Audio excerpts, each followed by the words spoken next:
வணக்கம். இன்றைக்கு என்னுடைய தலைப்பு இந்த ஈரான் யுத்தத்தை பற்றி. இன்றைக்கு சமாதான ஒப்பந்தம் செய்யப்பட்டு, அதாவது இன்று சமாதான ஒப்பந்தம் செய்யப்பட்டுள்ளது. 60 நாட்களுக்கு அது கடைப்பிடிக்கப்படும் என்று சொல்லியிருக்கு. மிக மிக சந்தோஷமான ஒரு நல்ல விஷயம்.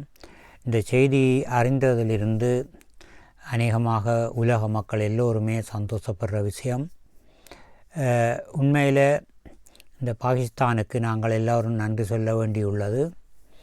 அதே வேளையில் ஐரோப்பிய நாடுகள், ஜெர்மனி, பிரான்ஸ், இத்தாலி, யூகே இந்த நாடுகள் பாராட்டு தெரிவிச்சிருக்கணும். தொடர்ந்து தங்களுடைய ஒத்துழைப்பு இருக்குமென்னு சொல்லியிருக்கணும். ஆனால் உண்மையில் இவர்கள் அந்த யுத்தத்துக்கு எதிராக தொடக்கத்தில் கதைக்காமல் இருந்தவர்.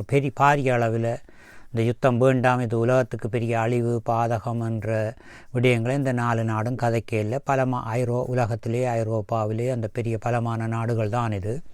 ஆனால் இவர்கள் சொல்லி அமெரிக்காவை இந்த யுத்தம் இல்லாத நிலைக்கு கொண்டு வந்திருக்கக்கூடிய ஒரு தகமை இருந்தும் அவர் செய்யாதது மிகவும் பார்வையாக நாங்கள் பார்க்கலாம், கவலைக்குரியதாக பார்க்கலாம்.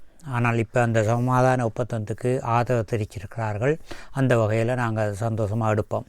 அடுத்தது பெரிய நாடுகளான அதை பலம் பொருந்திய நாடாக ரஷ்யா, சீனா இருக்குது, அடுத்து இந்தியா இருக்குன்னு வைப்போம். அந்த 3 நாடும் பெருசாக கண்டிக்கையில், இந்த யுத்தத்தை நிறுத்துறதுக்காக கடுமையாக உழைக்கையில், அந்த மெதுவாக சொல்லி போட்டு விட்டதே தவிர பாரிய அளவில் கடுமையாக இந்த யுத்தம் வேண்டாம், இது உலக மக்களுக்கு பாதிக்கும், அதாவது உலக மக்களை வறுமைக்கு கொண்டு போகும் பாதிக்கும் என்றதை இந்த நாடுகள் எதுவுமே சொல்கிறதில்லை.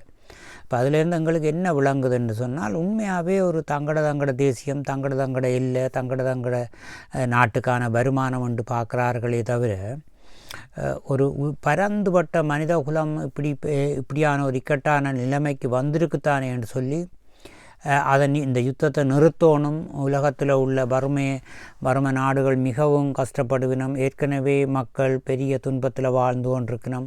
இப்போ அப்படியான அறிவு சிந்தனை இந்த உண்மையாக அந்த நாடுகளில் இல்லை. அப்படி ஒரு நாடொன்று எழும்பி கதைக்கணும்ன்றிருக்கு. அதில் உண்மையாகவே இலங்கையில் ஜனாதிபதி அவர்கள் அப்படியான கதைக்கக்கூடிய, உலகளாவி பார்க்கக்கூடிய அறிவும் சிந்தனையும் கொண்டவர். அவரும் இந்த போர் நிறுத்தத்தில், இந்த யுத்த நிறுத்தத்தில் ஈரானும் அமெரிக்காவும் ஒற்றுமையாக இந்த யுத்தத்தை நிறுத்தினதுக்காக, பாகிஸ்தான் அதுக்காக முழு ஒத்துழைப்பை செய்ததுக்காக, அதை பற்றி அனுர அவர்கள், இலங்கை ஜனாதிபதி அவர்கள் பேசணும். ஒரு வாரத்துக்குள்ளே அவர் கதைக்க வேணும் என்று நான் விரும்புகிறேன். அடுத்தது இந்த ஒரு கண்டிக்கிற பேராசிரியர்கள், கல்விமான்கள் பாரிய அளவில் நான் முதலும் கதைச்சிருக்கிறேன், அவர்கள் தடுத்திருக்க வேணும். ஆனால் இந்த யுத்தம் மீண்டும் வராமல் இருக்கிறதுக்கு தொடர்ச்சியாக சீனா, ரஷ்யா, இந்தியா பலமான முறையில் இது இனிமேல் யுத்தமே நடக்கக்கூடாதுன்ற ஒரு கருத்தை மிக முக்கியமாக வெளியிட வேணும். இதை அந்தந்த நாடுகள், அதாவது அந்தந்த ரஷ்யா, சீனா, இந்தியா இந்த நாட்டு மக்கள் அந்த அரசாங்கத்தை வலியுறுத்தணும் என்று நான் இந்த இடத்துல சொல்கிறேன். நான் சொல்கிறதுக்கு நான் பெரிய ஆளா சின்ன ஆளாண்டு நீங்கள் நினைப்பீங்க. அதுக்கு உங்களையும் சேர்த்து சொல்கிறேன். உண்மையாக நீங்கள் அப்படி தாழ்வு மனப்பான்மைக்கு போகாதீங்க. நீங்கள் ஒவ்வொரு மனிதரும், இந்த பூமியில் இருக்கிற ஒரு மனிதன் என்றால் அவருக்கு சக மனிதனை நேசிக்கிறதோ, யுத்தங்கள் இல்லாத உலகம் இருக்கணும் என்றதோ சொல்கிறதுக்கான உரிமையும் இருக்குது, தகமையும் இருக்குது. இதுதான் உண்மை. இந்த நேர்மை எல்லா மனிதர்களுக்கும் உலகத்தில் வேணும். அப்போது தான் இந்த யுத்தங்களை நாங்கள் நிறுத்தலாம். அடுத்தது இந்த பொருளாதார ரீதியில் இந்த ஈரான் இந்த லெபனான் மீது, அதாவது இஸ்ரேல் லெபனான் மீது தாக்கக்கூடாது. அப்படி தாக்கினால் மீண்டும் இந்த போர் தொடங்கலாம். அதாவது ஈரான் திருப்பி தாக்க வேண்டி வரும் இஸ்ரேலுக்கு. எனவே அன்பான முறையிலே உலக மக்கள் கடிதம் எழுத வேண்டியிருக்கு. அதாவது பதிவுகளில் போடலாம். இஸ்ரேலை இப்படியான யுத்தங்களை தொடங்காமல் நன்றியோடு இந்த யுத்தத்தை நிறுத்தத்துக்கு கொண்டு வந்ததை பாராட்டலாம். ஆனால் அவர்கள் பாலஸ்தீன மக்களை கொன்று குவித்ததை இந்த உலகம் ஒரு நாளும் மறக்காது. அது எல்லாருடைய மனதிலும் மிக வடுவாக, மிக கவலையாக பதிவாக இருக்கிறது. ஆனால் அவர்களுக்கு நிம்மதியான ஒரு நல்ல வாழ்க்கையை கொடுக்கறதுக்கு அந்த நட்ட வீடு மாதிரி அவர்களை தொடர்ந்து மனிதகுலமாக நாங்கள் வச்சு இந்த உலகம் மனிதகுலத்துக்கு எதிராக திரும்பாமல் ஒரு நல்ல உலகத்தை படைக்க இஸ்ரவேல் பாடுபடணும் என்று சொல்லியும் இந்த இடத்துல நான் சொல்ல முன்வரேன். அப்படி எல்லோரும் சொல்ல முன்வரணும்.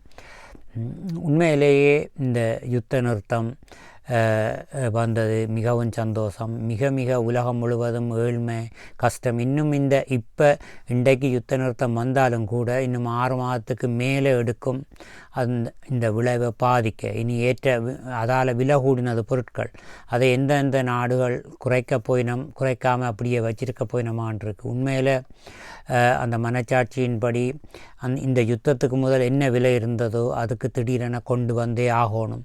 அதுக்கு ஒரு சில மாதங்கள் பொறுக்க வேண்டி வரும். பழைய விலை கொடுத்ததாக இருக்கலாம்.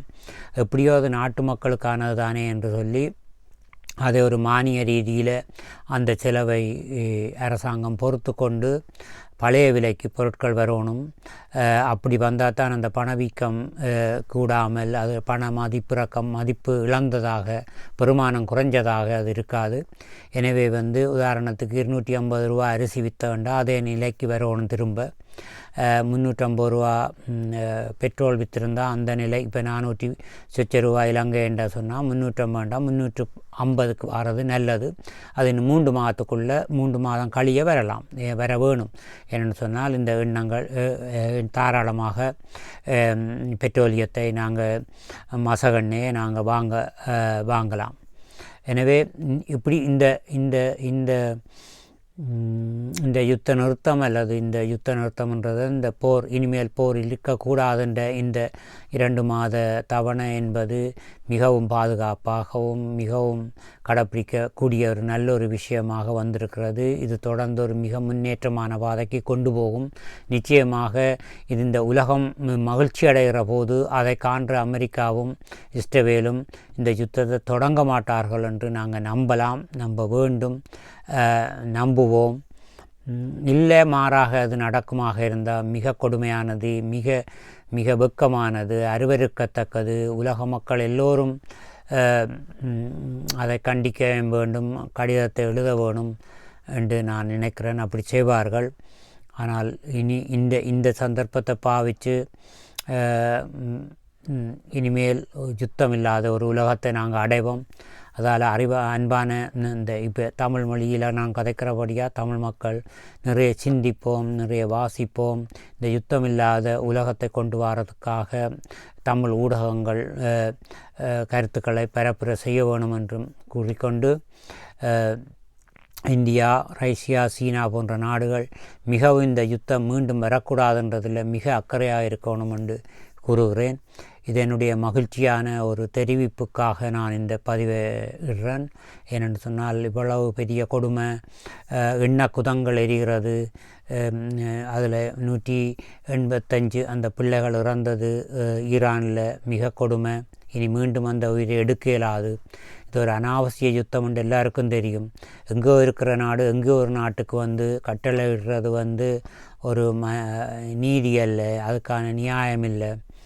எனவே அவர்கள் ஈரான் பெரிய அணுகுண்டுகளை செய்தால் கூட அது மற்ற மக்களுக்கு ஏவுறதாக இருக்காது. ஏற்கனவே இருக்கிற நாடுகள் அதை பாவிக்காமல் இருக்கிறது போல்தான் ஈரானும் இருப்பார்கள். எனவே அவர்களுடைய பலமான அந்த கருத்து, பலமான அந்த சமாதானத்துக்கான பலமான தமது கருத்துக்களையும் அந்த எதிர்வினைகளையும் வச்சதால் அமெரிக்கா அதை செவிமடுத்து அந்த பயங்காரணமாக அல்லது அந்த ஒரு சிக்கலான நிலைமை என்றதை அவர்கள் உணர்ந்து அந்த சமாதானத்துக்கு வந்திருக்கிறார்கள். இந்த வகையில் ஈரான் இந்த இடத்துல ஈரான் ஒரு இந்த உலகளாவிய எண்ணெய் மக்களுக்கு போய் சேரணும் என்ற வகையில் தன்னுடைய பலத்தையும் தன்னுடைய சக்தியையும் அமெரிக்காவுக்கு தெரிவித்து அவர்களை ஒரு நிர்பந்த நிலைக்கு உட்படுத்தி இந்த சமாதானத்துக்கு அவர்கள் வந்ததை நாங்கள் வாழ்த்துவோம், பாராட்டுவோம், நன்றி கூறுவோம். உலக மக்கள் சார்பில் நன்றி, வணக்கம். இதைத்தான் நான் இதில் கூற வந்தது. மீண்டும் அடுத்த ஒரு பதிவில் சந்திப்போம்.